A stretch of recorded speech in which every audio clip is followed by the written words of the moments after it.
còn bao nhiêu điều, chỉ để quên một người, người mà anh đã từng rất yêu. Vì duyên phận phải không, hay vì ai em đã thay lòng, em ra đi để lại một vết thương chắc sẽ khó lành.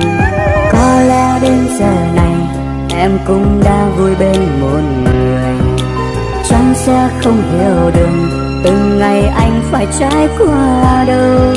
Làm sao đừng nhớ em khi mà em luôn ở trong đầu.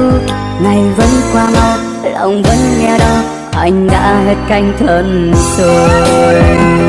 Dạy cho anh cách quên em đi, dạy cho anh không phải nhớ chi, dạy cho anh vô tình giống em như là em đã làm với anh. Thời gian không giúp cho anh quên, chỉ là cho anh một thói quen, làm cho anh vui giữa đám đau để che đi nước mắt trong lòng.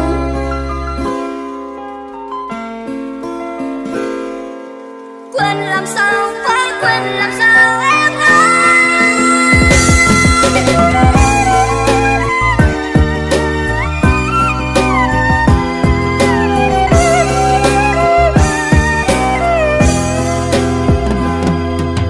Có lẽ đến giờ này em cũng đã vui bên một người, chẳng sẽ không hiểu được từng ngày anh phải trải qua đâu. Làm sao đừng nhớ em khi mà em luôn ở trong đầu.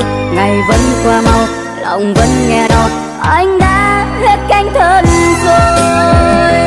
Dạy cho anh cách quên em đi, dạy cho anh không phải nhớ